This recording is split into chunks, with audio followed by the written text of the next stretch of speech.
the PS Portal worth your time and money in 2025? Well, let's find out. Hello there everyone, it's Aidan here from Push Square, and this is the PS Portal. I've spoken about this device plenty in the past, but the thing is, this little device just keeps on evolving with brand new game-changing features that actually change the use case for it. So in today's video, I'm going to go through the basics, the design, the features, the play experience, along with some of the newly added features and where it really sits in the handheld market. I'm going to bring all of that together to hopefully determine whether this thing's still worth checking out in 2026. But before we get started, the Push Square channel isn't possible without your support, so please do like the video, comment below, and even better, subscribe to the channel for more PlayStation video content just like this. Anyway, let's get right into it with the basics. So what is the PlayStation Portal? Well, I always find that it's easiest to start explaining what it is by really saying what it isn't. This is an entirely internet-reliant device. You cannot play games natively on it. You can't download games, you can't play anything offline. In fact, without an internet connection, this is more or less just a hunk of useless plastic. Now that's not a great starting point, or it might not sound like it, but trust me, this actually puts the Portal in a very unique position. With a decent internet connection, you have a handheld device that can play basically anything. There's no physical hardware restrictions on what it can play. There's no tinkering to make sure it runs a little bit better or it doesn't brick your device. Basically, with an internet connection, the Portal can play anything that the PlayStation 5 can. And there are two different ways to do that, with remote play and cloud streaming.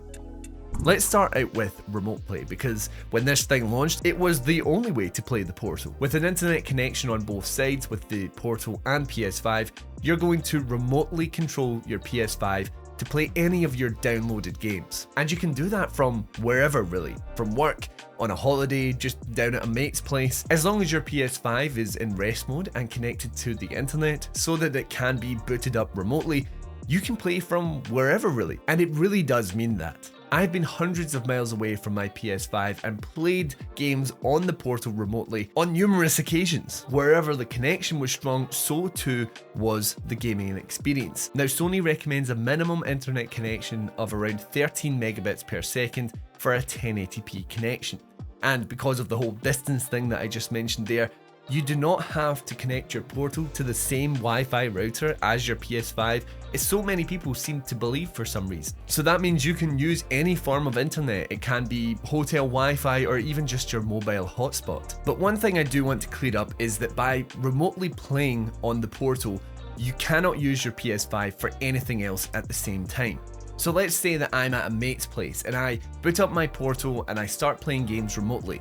You then turn up at my house and turn on the TV. You're then going to see my PS5 gameplay as I control it through the PS Portal. I may not be there physically, but someone is playing your PS5 in that moment. But then we have cloud streaming, and that's where things get interesting. Somewhere across 2025, Sony introduced a cloud streaming perk which came with PS Plus Premium. This allowed you to play a collection of PlayStation 5 games via cloud streaming on your PS Portal, and this included a selection of PS1 and 2 games with PS5 versions. Now, it was a curated list, but there were some big hitters in there, and over 200 games or somewhere around that. But since then, Sony has actually updated this feature, where most of your digitally owned PS5 games that are in your library can be accessed via cloud streaming on the Portal. And the best bit about it is that it doesn't need to be connected to your PS5, effectively cutting out the middleman. Now, don't get too excited.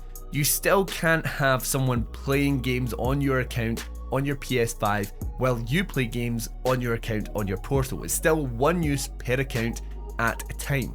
But what it does mean is that if someone else has an account on the same PS5, they can play that back home while you access your own account on the PS Portal. And even more interestingly is that you do not need to have a PS5 to play your Portal this way. It makes it a viable independent handheld device with cloud streaming. Okay, so those are the things that it can do, but what is it actually like to play? Well, whether you're playing remotely or via cloud streaming, The quality of your play experience is going to be dictated by your internet connection.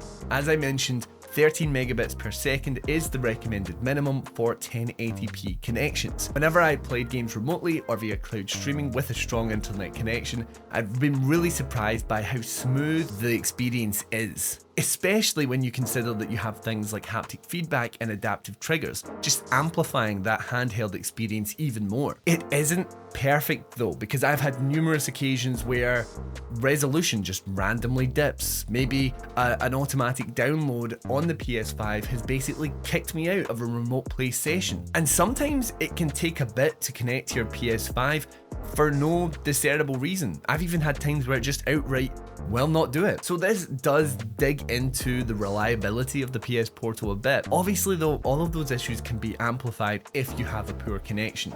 Now if you're taking your Portal out and about and you know that where you're going has a good connection, that's absolutely fine. But for example, if you're going on holiday and you've never been there before, there might be poor connection, and that means that the Portal just isn't going to work really. That certainly happened to me before, and it's meant that when I go somewhere I've never been before, I don't really assume that I'm going to be able to use the Portal. Even with a decent connection though, there are some games that I just personally wouldn't play on the Portal.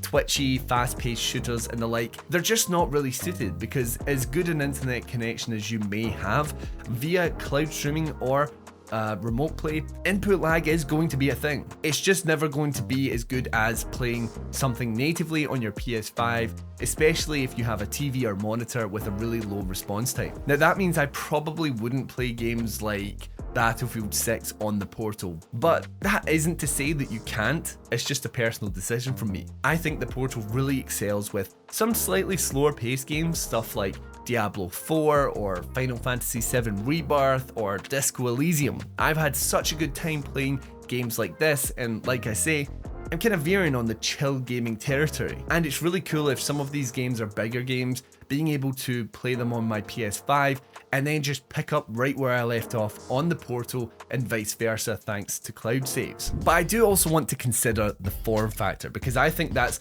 actually one of the biggest selling points of the Portal. I think this is the most comfortable handheld on the market. You basically have DualSense grips either end of an 8-inch LCD screen. It's a very sturdy yet lightweight device with haptic feedback and adaptive triggers. Even the screen itself, while not OLED, I think it really holds its own. It's noticeably better than something like the Steam Deck LCD, although it is a higher resolution. The Portal screen is 1080p with a 60Hz refresh rate cap. I think it's the perfect size for a handheld gaming device. It never feels like I'm playing on a smaller or lesser screen. When I have this in hand, it's very immersive, and it's super clean and clear, and I think the colors look great, especially for an LCD. Now you're gonna get about 4 hours of game time with the Portal, which I think is actually fairly respectable.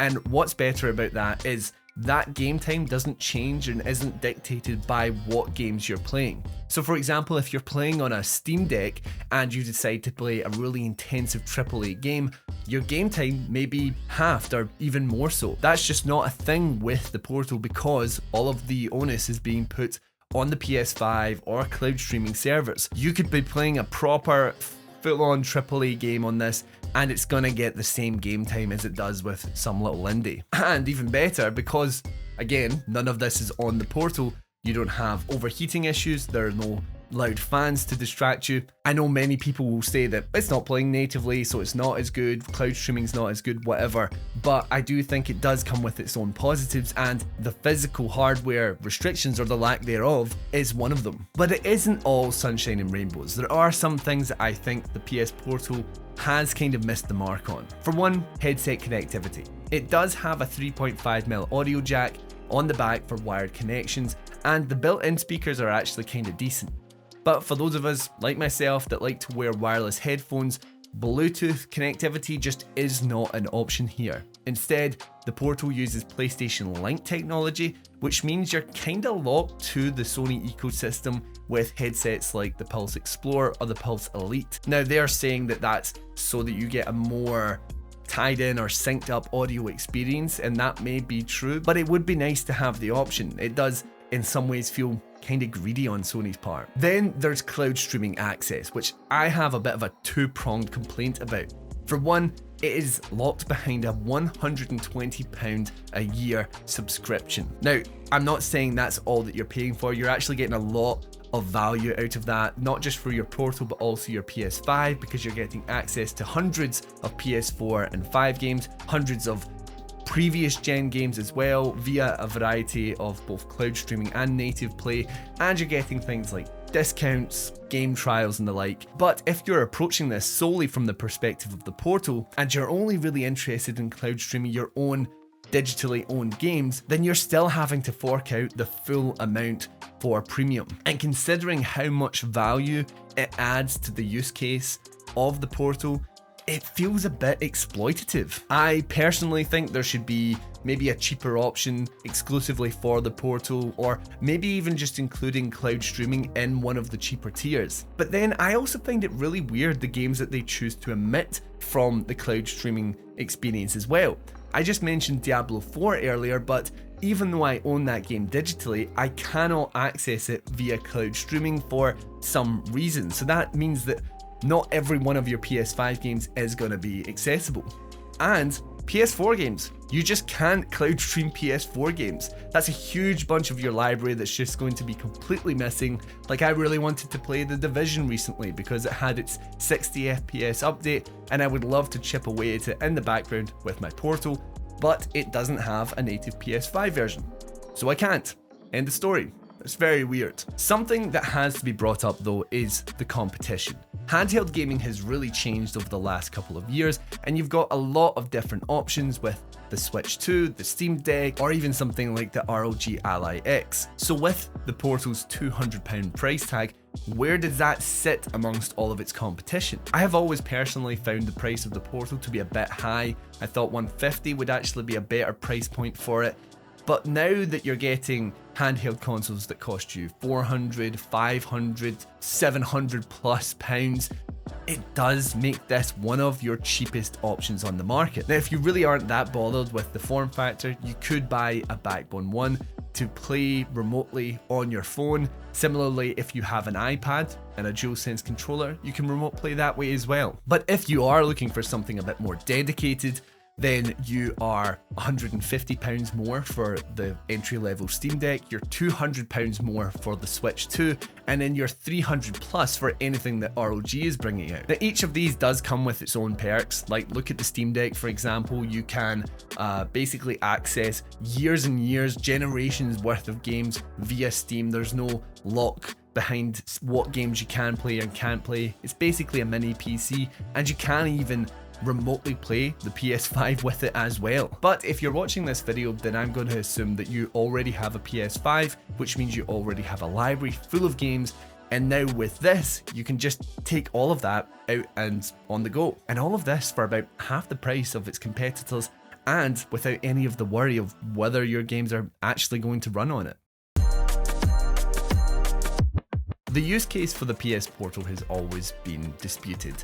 Who is it for, they ask? Why buy a device that's basically useless without the internet? Now, I do think they're very valid questions, because internet reliance can be seen as a big detractor for the Portal, but I do also think it's one of its strengths. It's not relying on hardware, so it's able to keep that price comparatively low while still offering the features of a PS5, and all with a cracking LCD screen as well. If you don't have reliable internet, then it's not for you, but if you do have steady access, then this is a great wee device. The amount of people that I have had comment on previous Portal videos of mine that say, you know, they're a new parent and the Portal allows them to just play games in the down low, or maybe they're a single TV household, so someone else wants to watch something, that's no problem. They just pick up the Portal and continue playing on that. Or maybe even people who have jobs where they sit around for a while, or they have a lot of downtime, they work away from home, they can chip away at their PS5 libraries with the PlayStation Portal. For many people, it is a supplementary device, but it is one that has continued to improve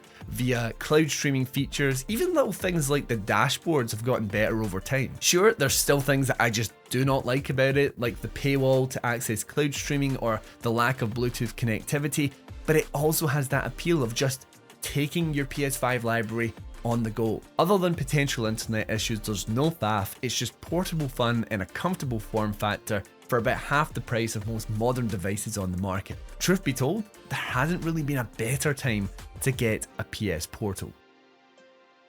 Thanks everyone for watching the video. Do let me know if the PlayStation Portal is something you use. Is it something you like? Would you recommend it to your friends in 2026? Let me know down in the comments below. And as always, if you liked the video, leave a like, and even better, subscribe to the channel for more PlayStation video content just like this. Anyway guys, I appreciate you as always, but that's it from me today. So until next time, I've been Aaron, and this has been Push Square.